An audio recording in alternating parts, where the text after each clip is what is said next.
Jadi gini ya, tugas di keraton bersab raja, putra raja, nyata istri raja, nyata putra putri ya, terus sentono, abdi dalam itu sama-sama punya tugas untuk merawat material di kerajaan ini. Cuman grade-nya beda-beda. Iya.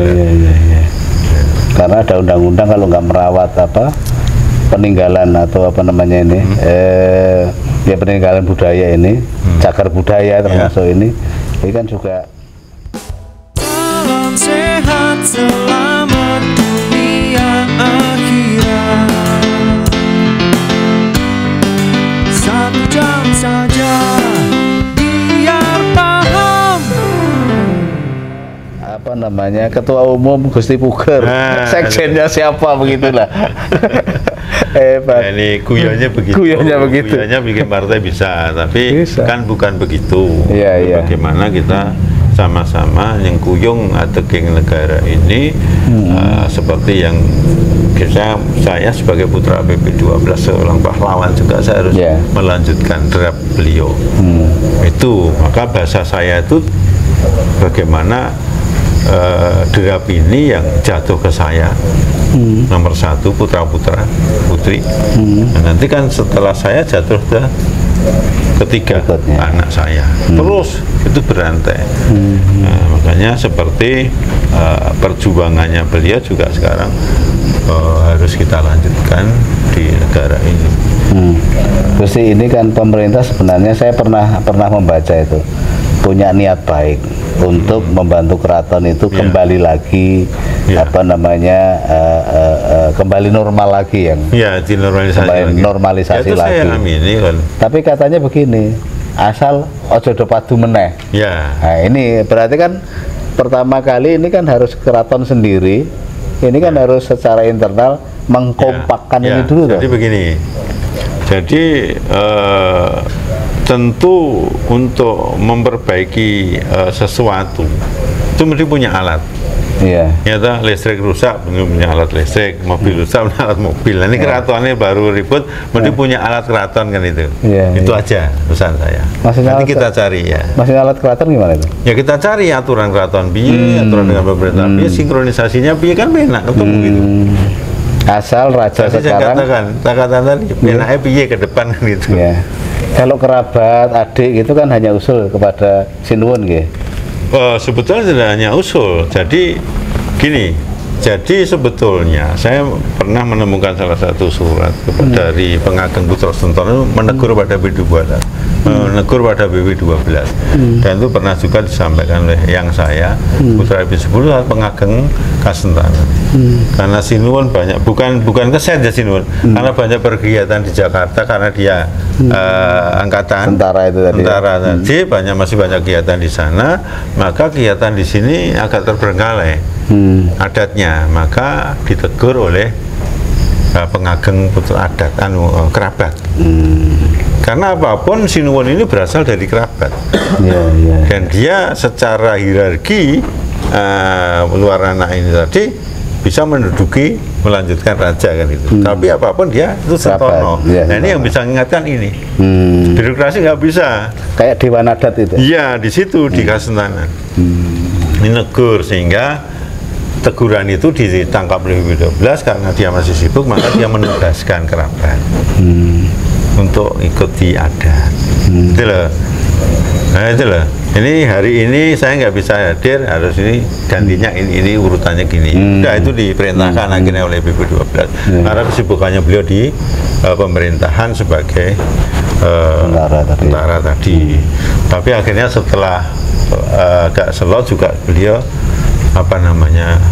itu termasuk Ibu Suri, ibu beliau juga ditugaskan sama.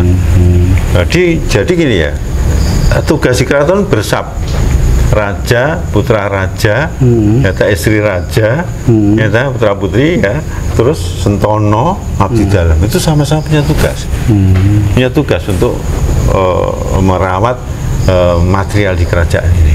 Cuman grade-nya beda-beda. Karena ada undang-undang kalau nggak merawat peninggalan atau ya peninggalan budaya ini, cagar budaya termasuk ini kan juga kena hukum juga. Ya.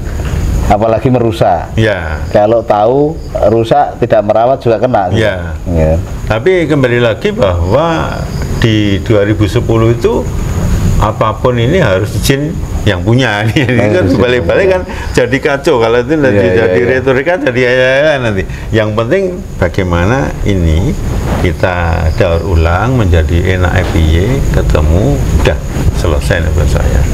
Nah, kalau perkara itu nanti bisa kita tata. Tapi sebenarnya kan Raja saat ini tahu dia kan punya hak veto ya untuk titah misalkan istilahnya perintah ya, perintah ke kerabat, perintah ke adik, perintah ke Sentono dan sebagainya ini. Ayo kita kompak, ayo kita normalisasi, ayo kita bicara komunikasi dengan pemerintah dan sebagainya. Bisa kan itu kalau sebetulnya dalam keadaan normatif bisa, Pak. Ya. Keadaan normal bisa, tapi ini kan keratonnya goyang, tidak normal. Sehingga inilah menjadi sulit. Maka saya ucapannya normalisasi. Lah, normalisasi itu lihat klausalnya bagaimana. Oh, dulu pernah terjadi gini-gini. Nah, siapa yang harus ikut? Nah, itu. Goyangnya kenapa? Katanya sudah selesai semuanya. Loh. Kok masih goyang-goyang? Ya masih, bahasanya kan masih begitu. Masih belum lurus sebetulnya. Masih belum klok semua kalau saya membaca. Maka dari sini klausa ini harus kita jelaskan supaya klok gitu loh, klok tadi. Supaya kembali ke garisnya itu loh. Sudah kita lepas baju apapun, kita kembali sebagai warga kerajaan. Enggak, saya mau menuju ke sini karena raja itu punya titah, punya hak veto untuk melakukan sesuatu. Kalau itu tidak dilakukan, saya kan lihat YouTube-nya Gusti Puker juga. Gusti Puker menyatakan saya siap untuk menggantikan menjadi PB14.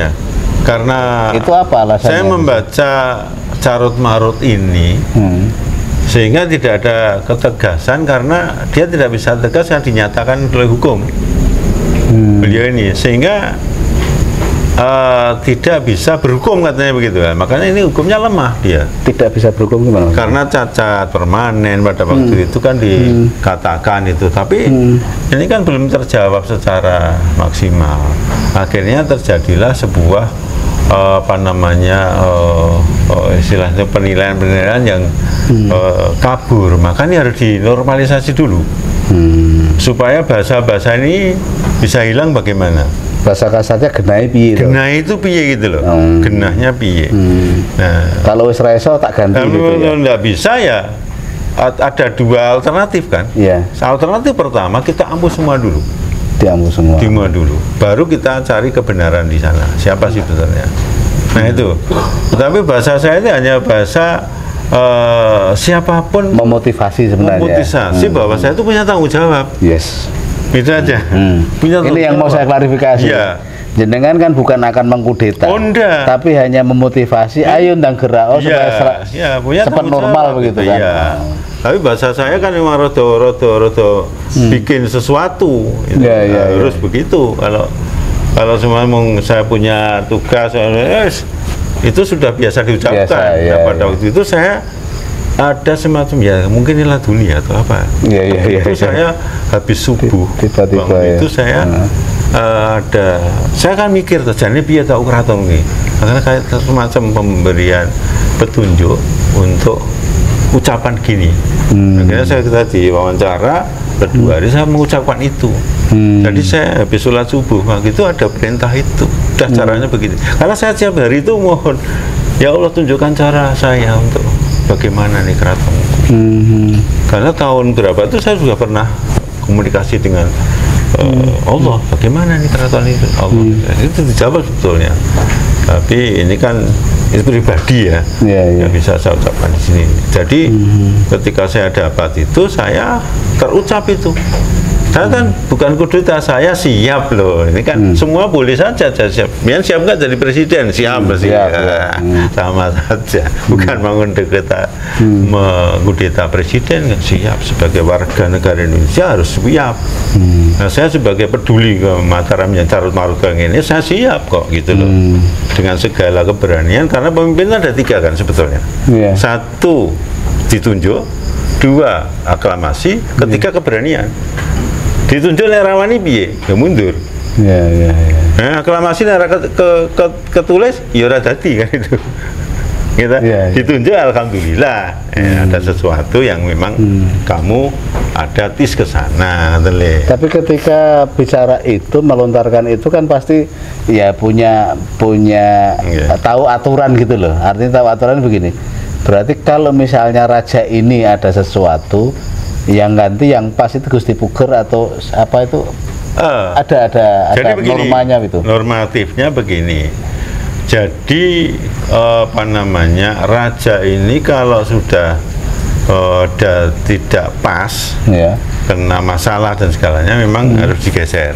Bahasanya dikebonke, bukan dihukum. Dikebonkan.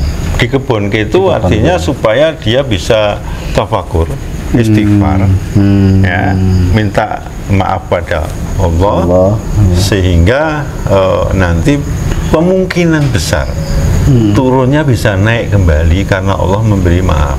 Itu 1. Nomor 2, kalau raja ini punya anak laki-laki tertua, kalau tidak punya permaisuri, kalau punya permaisuri, anak permaisuri. Kalau ini raja ini gagal mencalonkan putranya, ya, itu adat mengatakan, dan itu sudah menjadi ucapan adik-adiknya, adik dari raja ini, yang adik satu ibu, adik kandung.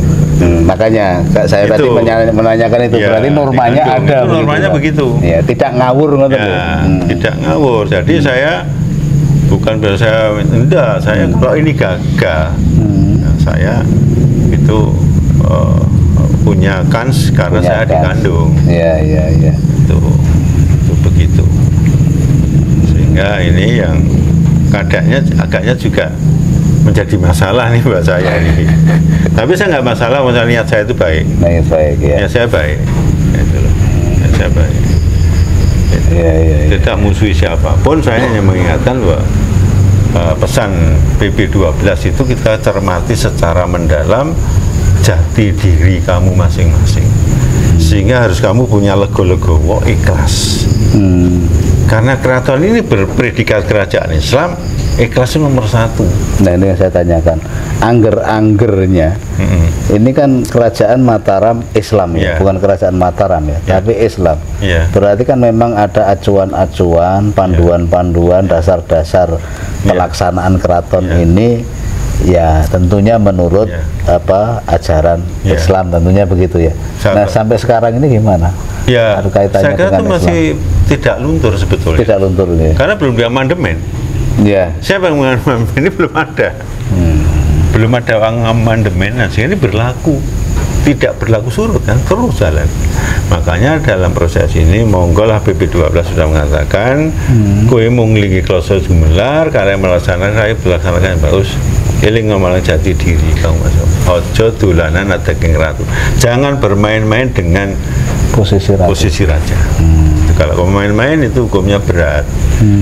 Itu kalau kita nilai dari pangandika dalam perkataan PP12, sehingga saya tidak akan menyalahkan siapapun sebetulnya. Nah, kalau sudah itu merasa, maka dalam proses keislaman ada gapura 4 atau 6, 7 itu bahasa Arabnya kufur. Maka kita harus mohon maaf segera. Kufur ya. Jadi simbol fisik itu juga mengajarkan kepada kita supaya kita ingat pada kesalahan sehingga segera minta maaf. Itu aja sebetulnya. Nah, model maafnya kan ada tata cara masing-masing. Nah, makanya dari situlah saya harap dari proses angger-angger tetalur dan mewaler ini, angger-angger itu aturan negara undang-undang yang sudah berjalan, orang wis rasa nggak catatan ngerti, gitu loh, udah tahu. Itu. Terus kalau nggak ada masalah, anak permaisuri sudah jadi. Nek orang permaisuri anak lanang tertua jelas sudah tidak pernah sudah tidak ngungok lagi. Nah, tetalur tadi kan darah. Oh, ini sudah turunan ya darah. Maka ini haknya bikin begitu. Ya. Nah, makanya wawaler ya larangannya apa.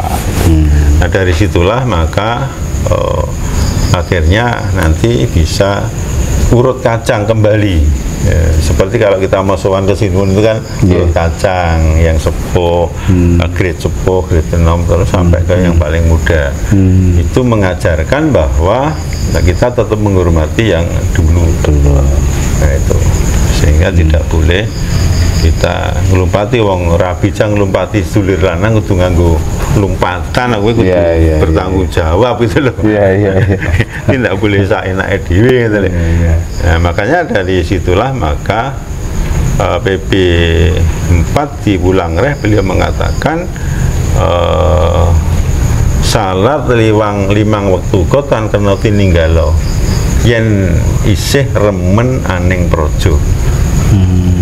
Sehingga ini akan mengajarkan kepada kita bagaimana Allah itu campur tangan X itu ada. Sehingga kamu nggak usah emosi, nggak usah apa. Ketika kamu tetap pada garis nya, Allah akan memberikan pertolongan. Itu anunya sudah. Jadi kalau ada bolong, ada aturannya apa di jamak takhir, qasar atau bagaimana kan ada. Nggih, matur nuwun Gusti. Terakhir Gusti, harapan tentunya harapan atau keinginan yang sangat besar sekarang untuk keraton itu kayak apa?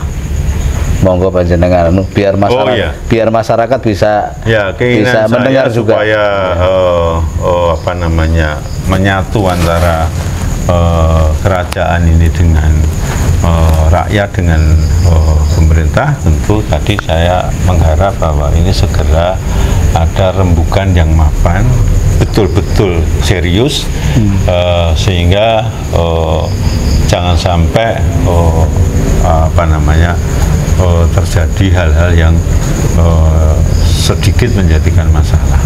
Semua harus seperti tadi dikatakan bahwa kalau kita predikatnya kerajaan Islam, kita harus ikhlas segala-galanya. Memang aku tidak, memang aku tidak ya sudah. Memang aku sudah harus tidak, itu harus bisa pahami. Jangan memaksakan diri sehingga nanti akan terjadi masalah. Kan Islam mengajarkan apapun sesuatu apapun kalau ini ditangani dengan yang tidak pas tentu akan tidak pas juga. Itu aja. Terima kasih Gusti Puger. Semoga pembicaraan atau bincang-bincang ini bermanfaat khususnya ya bagi Keraton Kasunanan Surakarta supaya bisa normal kembali, normalisasinya, kemudian bisa komunikasi dengan pemerintah dan bisa cagar budayanya, peninggalan budayanya ini bisa terurus dan terlestarikan dengan baik.